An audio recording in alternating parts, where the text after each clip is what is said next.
Kaleb Johnson is one of the highest rated running backs in the 2025 class. We'll tell you his dynasty value and upside next.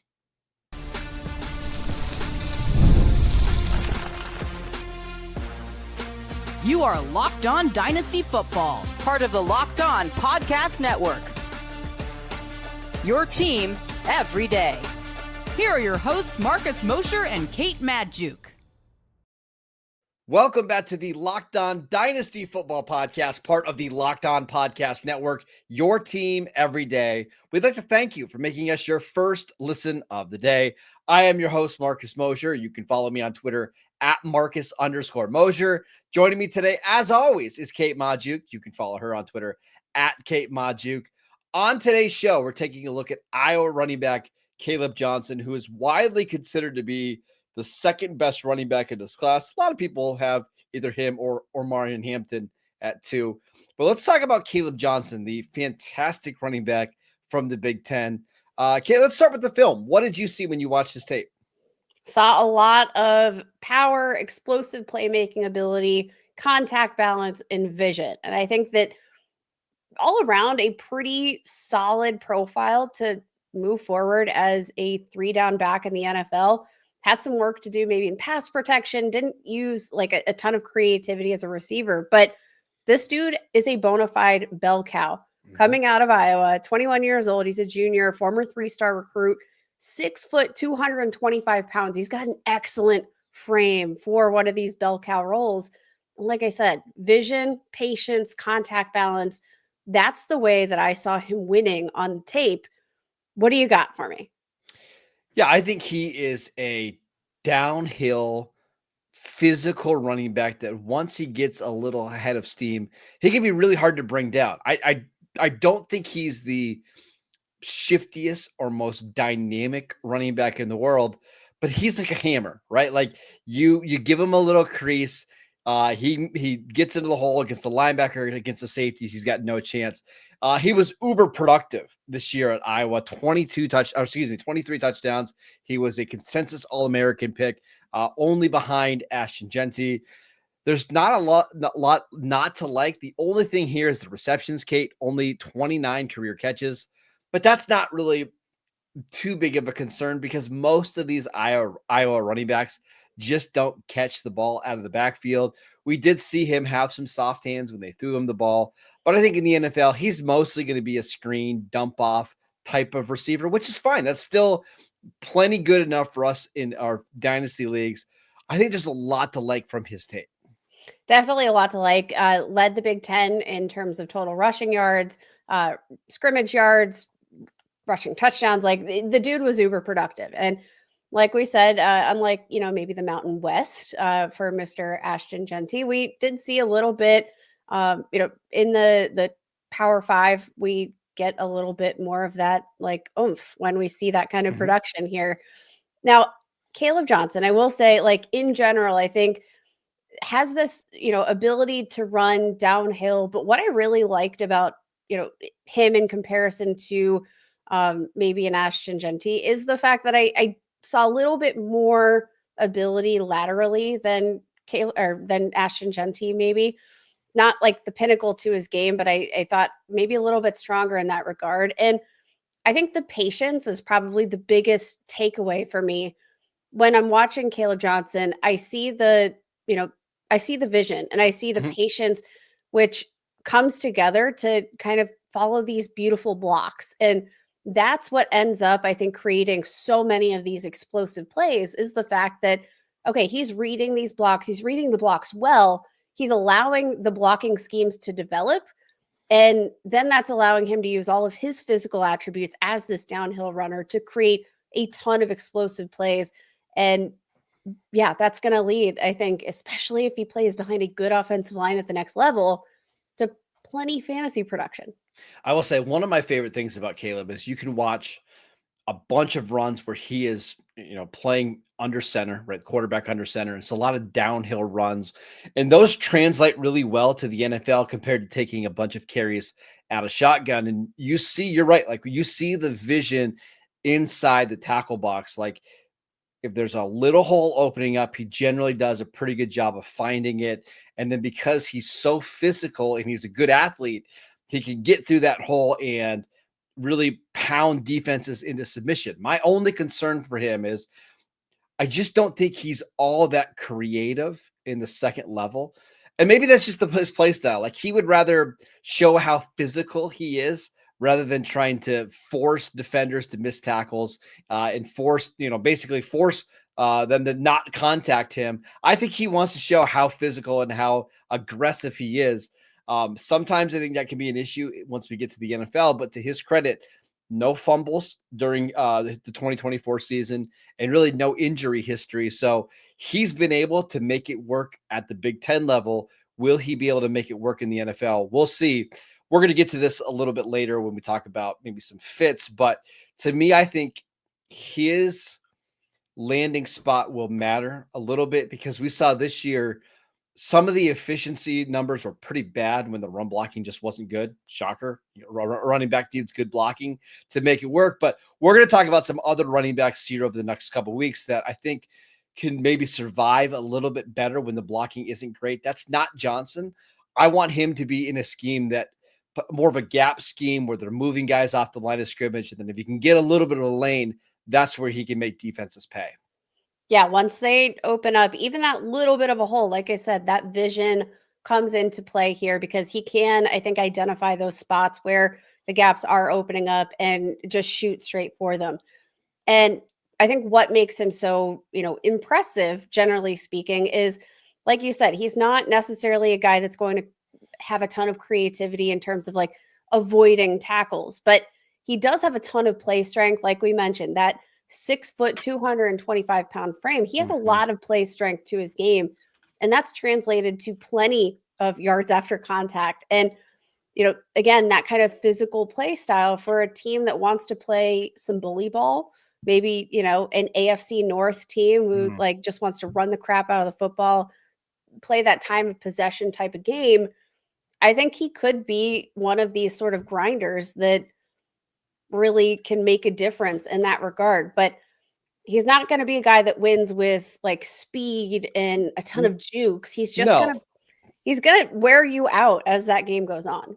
So you mentioned the AFC North team. He's a better version of this player, but like I imagine him playing in the Ravens offense, like what we've seen from Gus Edwards, like before the 2024 season, right? Like where in the right offense, Gus Edwards could average 5 yards a carry and be somebody that's really, really effective. Again, I think he's more athletic than that, and I think he can hit more home runs than Gus Edwards. But I think that style of offense where it's downhill, be physical, be athletic, that's Kaleb Johnson. Yeah, I think people are going to really have a good time watching Kaleb Johnson. He's a fun player to watch. Not necessarily an Ashton Genty, but we don't need an Ashton Genty. Speaking of, we can make some big comparisons between Mr. Johnson and Mr. Genty here in the analytics department because, if you missed our breakdown on Genty, go back, watch, because there is a little bit of a difference here when we're comparing the advanced metrics here, which we're going to talk about next. This episode is brought to you by TurboTax. This is a message from our sponsor, Intuit TurboTax.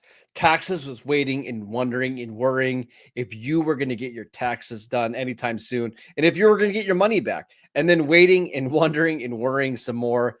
Now Taxes is matching with a TurboTax expert who can do your taxes as soon as today, an expert who gives your taxes their undivided attention as they work on your return while you get real-time updates on their progress so that you can focus on your day. An expert who will find every deduction possible and file every form, every investment, everything with 100% accuracy. Also, you can get the most money back guaranteed. No waiting, no wondering, no worries. Now, this is Taxes. Get an expert now on TurboTax.com. Only available with TurboTax Live full service. Real-time updates only in the iOS mobile app. See guarantee details at TurboTax.com/guarantees. Welcome back to the Locked On Dynasty Football Podcast. We are looking at Kaleb Johnson, the fantastic Iowa running back, who many people have as RB2 in this class. Okay, we love to look at the analytics and the data side of things to help come up with our scouting opinions and thoughts on these guys. What do the numbers say here for Kaleb? Let's look. Courtesy of PFF, his 2024 percentiles, Kaleb Johnson ranked in the 69th percentile for PFF rushing grade, 80th percentile missed forced tackle per attempt, 94th percent yards after contact per attempt. That plays it right in perfectly to that play strength that we mentioned in segment 1. 59th percentile receiving grade, 97th percent missed forced tackles per reception. Now, I think that really encompasses a lot of what we saw on the tape. In terms of his ability as a receiver, not necessarily a guy that, you're going to have running split out wide and catching a ton of balls that way. When he was, utilized as a receiver sparingly, most of it was just kind of like some of these, dump off passes, maybe an occasional underneath route that doesn't necessarily have him doing a whole ton to create separation. There wasn't a ton of creativity there. So I think in general, the advanced metrics kind of paint the exact picture of what we're seeing here on tape in terms of that ability to create yards after contact. But, especially in the receiving department, not a ton to really hang your hat on there. I've got some good stuff here from the some splits via ESPN. Some of these are really funny. If you look at his rushing yards per attempt by quarter, Kate, 4.6 in the first quarter, 6.4 in the second, 6.9 in the third, 8.3 in the fourth quarter. This is somebody who gets better as the game goes on. And frankly, that makes sense. When you look at his running style, he is a physical running back that wants to wear you down as the game goes on. I found that fascinating. Something else that was very interesting is that in his entire career at Iowa, he had 25 carries on late downs, third and fourth downs. That's it. 25 total carries. Iowa actually took him off the field in short yardage situations, which is interesting for a guy that's this physical and this powerful. Something we might need to dive into the NFL was the blocking just not good enough in the short yardage, and that's why they replaced him. Did they want somebody who is a little bit better as a receiving back? Who knows? But that was interesting to me. Last thing I wanted to say on 1st and 10 runs, and that's the most common time for a running back to run the ball. 135 carries, 947 yards, 7 yards per carry. Just outstanding on first down runs when you've got the option to pass and run the ball. I think, again, any team that can find that he can join where he's going to stay ahead of schedule with a decent offensive line, I think it's going to be miserable to try to tackle him.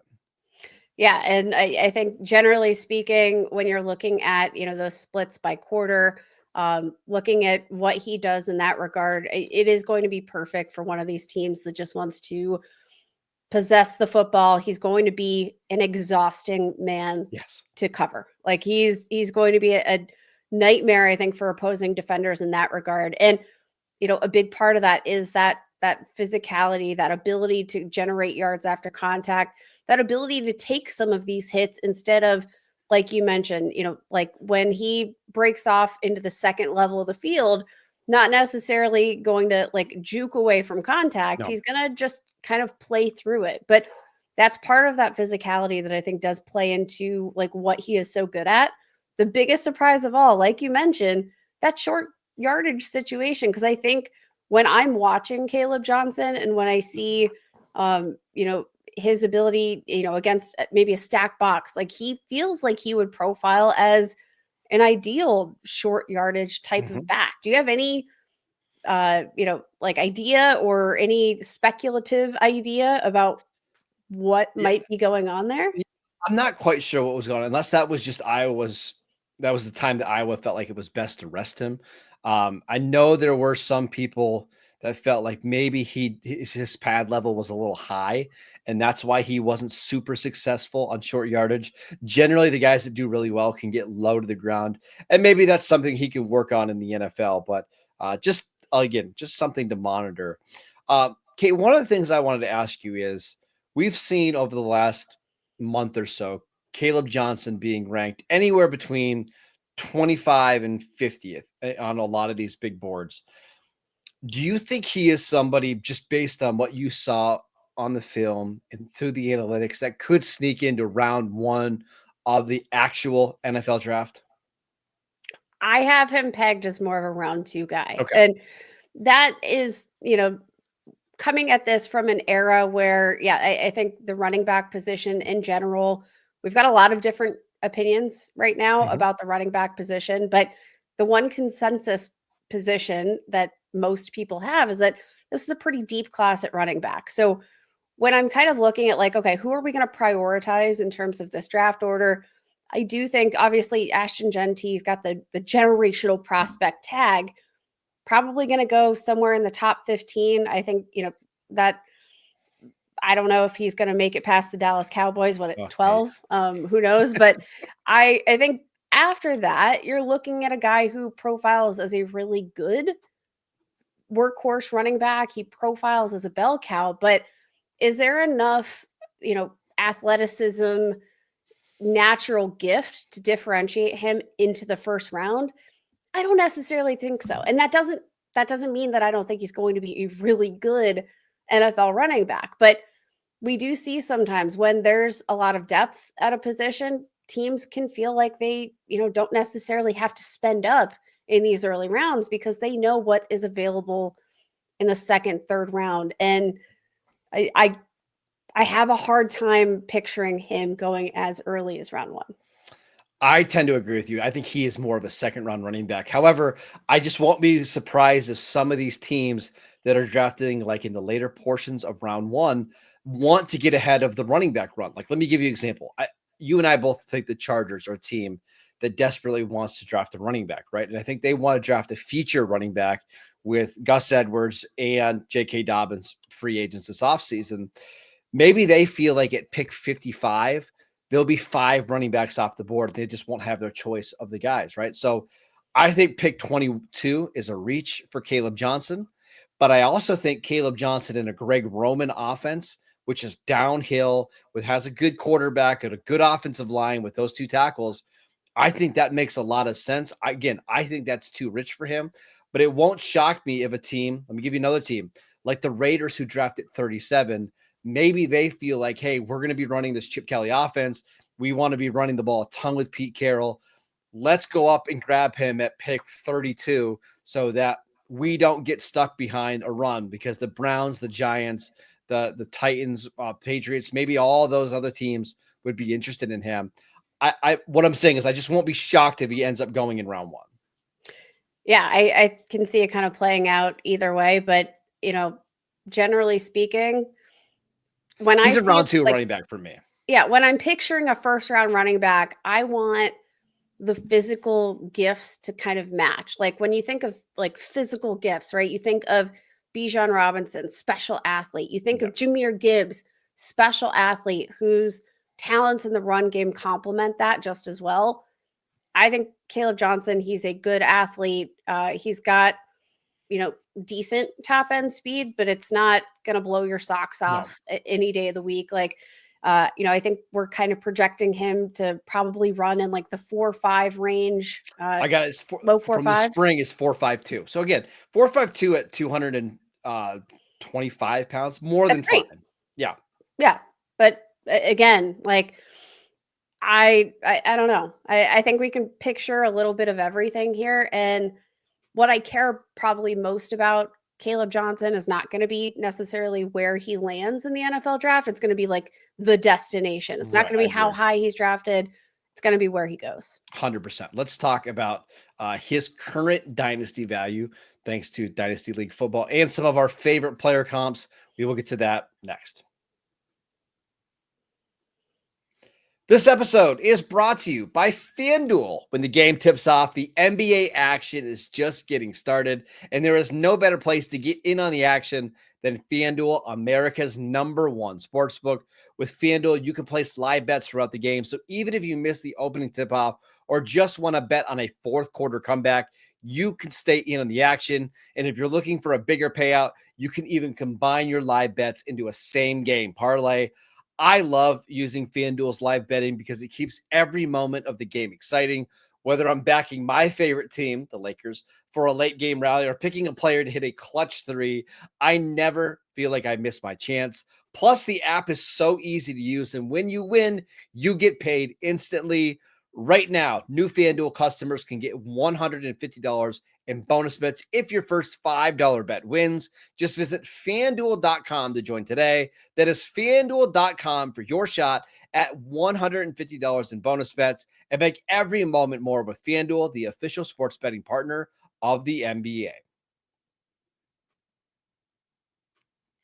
Welcome back to the Locked On Dynasty Football Podcast. We'd like to thank you for making us your first listen of the day. For your second listen, check out the new Locked On NFL show. 2 shows every single day. One in the morning with Tyler Rowland, one in the afternoon with Tony Wiggins, available wherever you get your podcasts. All right, Kay, let's talk about his current dynasty value because he, right now, on Dynasty League Football is being valued as RB4 behind Ashton Genty, Omarion Hampton, and who's the other one? Travion Henderson. Sorry. This is in non-super flex leagues. We have a couple of receivers going ahead of him. RB6, is that a spot where you would feel comfortable taking him?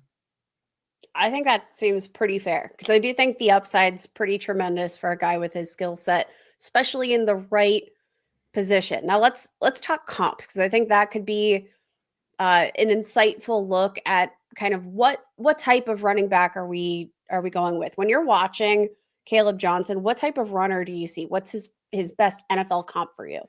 Yeah, I see somebody who, again, is a more upright runner, not overly creative, but that doesn't mean he can't be effective either. I think if you're going like the higher end comps, he reminds me a lot of Leonard Fournette, like not LSU Fournette, but more Fournette like the second or third year at Jacksonville, where, man, just between the tackles, you give him a little bit of a hole and it's going to be 7-8 yards. Easy, right? Not the most creative guy at the second level, but if you give him room, he's going to take it 50 yards for a touchdown because he's got that kind of build-up speed. He's not quite as big as Leonard Fournette was, but I think you're looking at somebody with that type of role. I think if you're looking for like for more lower end comps, I think like Brian Robinson and Tyler Algier, both of those guys are good running backs, but I wouldn't say they're great running backs. They're both a little bit limited in the passing game, but again, very, very solid running backs that can help your NFL team. I think that's all fair. Now, this might just be the Pittsburgh Steelers fan in me, but I've watched a lot of Najee Harris over the years, and he reminds me a lot of Najee Harris when I'm checking out his tape in terms of their physical brand of running style, the way that, like you mentioned, they're not super creative at the next level, but sometimes it doesn't matter because they're just going to take a hit. They're going to be one of these bulldozers that kind of uses that built momentum to run you over and run your face over to the point where, yeah, again, doesn't matter that we're not being overly creative because he can withstand those hits. He can, his frame especially reminds me just a lot of watching Najee Harris. I think he's probably played at a heavier weight in his NFL career, but generally speaking, He's got more speed than that though. But I agree, like that, it's that style of running back though. Yeah, you give. I would say take away maybe a little bit of the power that Najee Harris runs with, and give Najee Harris a little bit more juice, and I think you end up with a guy that looks a lot like Kaleb Johnson on film. Again, I really like Kaleb Johnson. Not a first round running back for me, but somebody, if my team needs a running back, like my Dallas Cowboys do, I'd be more than fine grabbing him in the 40s. I just think he's a very, very good NFL running back. And if you're wanting to have a running back that gives some physicality to your offense, he's the right guy. I do think his dynasty value, Kate, is going to be very dependent on the team that he lands on, because if he lands on a bad offense that's, down in a lot of games, I could see him being phased out a little bit because he's not the most dynamic receiver out of the backfield. But you put him on a good offense like Baltimore, Dallas, you guys know, I do think you could be somebody that's 1,200 yards and 12 touchdowns as a rookie. I do think when we're kind of factoring in Kaleb Johnson, where he's going to, like, just again, not necessarily taking into account landing spot just yet, he's a guy that I could picture, year one coming out of the NFL draft, as a rookie before we have training camp, etc., being ranked inside the top 15, because we kind of have this slate of running backs that I think, yeah, we're all locked in on their dynasty value. You have your Bijans, your Brees Hall, your Jonathan Taylor, Saquon Barkley, Bucky Irving. Like these guys are kind of solidified in the top 10 running back dynasty rankings right now. Once you get outside of like that top 12, it's like Chase after Brown, the James Cook, Kyron Williams tier. That's when it yeah, really like falls off. Yes. it feels like there's a massive fall off. And I feel like Kaleb Johnson probably going to slate right in there, regardless of landing spot. Because again, I'm looking at names like Isaiah Pacheco, No thanks. Tyrone Tracy, like I Chase Brown. I could see all of these players as, guys that I don't think are necessarily locks to see a significant workload. Kaleb Johnson, he's going to have that draft capital. I think he's probably going to end up somewhere between RB10 to RB15 when all is said and done, and he comes out of this NFL draft. And I think that probably, based on that workhorse projection, feels like it could be a good price for a guy like Kaleb Johnson, even if there are some limitations maybe in terms of like his usage as a receiver, his experience as a pass blocker. Like he's got some strides to make in all those regards. But when you look at the pure upside of him as a runner, that feels like it could be a sweet spot. One more thing before we go. We've been saying all offseason that basically any running back outside the top 10 is a sell this offseason. And as you said the name Chase Brown, I was thinking, oh man, Kaleb Johnson in Cincinnati's offense as a downhill running back against light boxes all the time, and Chase Brown coming in as like the passing down back to give you some explosiveness. That makes sense. And if you're a team like the Bengals, that's going to be drafting what I think like 50th in the second, right in the middle of the second round. I think that's a perfect spot in terms of Johnson's value and landing spot. So don't be surprised if teams that already feel like they have established running backs look at Johnson in round 2, because there's just a good chance he's way more talented than what they currently have on the roster. Yeah, I love that. I think regardless, he's probably going to end up being some type of dynasty value, because I don't know. We look at these running backs as 1 to 2 year options, and all things considered, Kaleb Johnson, like where would he fall if he were a running back in the 2024 draft class? I mean, one by a long shot. RB1, right? Yeah, like by a good distance. Yeah. Yeah, I think that's kind of what we're looking at when we're comparing him to other draft classes. I think the 2024 class is a great comparison, because I do think he probably would have come out. Jonathan Brooks, if he were healthy, would still be RB1 for me coming out of that draft class. But all things considered, like Kaleb Johnson, just because he's not necessarily RB1 in this class doesn't mean he doesn't have some upside by comparison to last year. All right, that is it for today's show. We want to thank you for making Locked On Dynasty Football your first listen every single day. On tomorrow's show, we're going to look at Omarion Hampton, the North Carolina running back, who I know has a bunch of fans in the NFL. So make sure you check out that. And then next week, we've got some new ADP on Dynasty League football we'll look at. We've got the NFL Combine starting next week. The offseason is never over here when you're on the Locked On Dynasty Football podcast. So go check out the YouTube channel, download the podcast wherever you get your podcasts. We are free and available on all platforms. Follow Kate on Twitter at Kate Majuk. I'm at Marcus _Mosier, and we will see you right back here on Friday.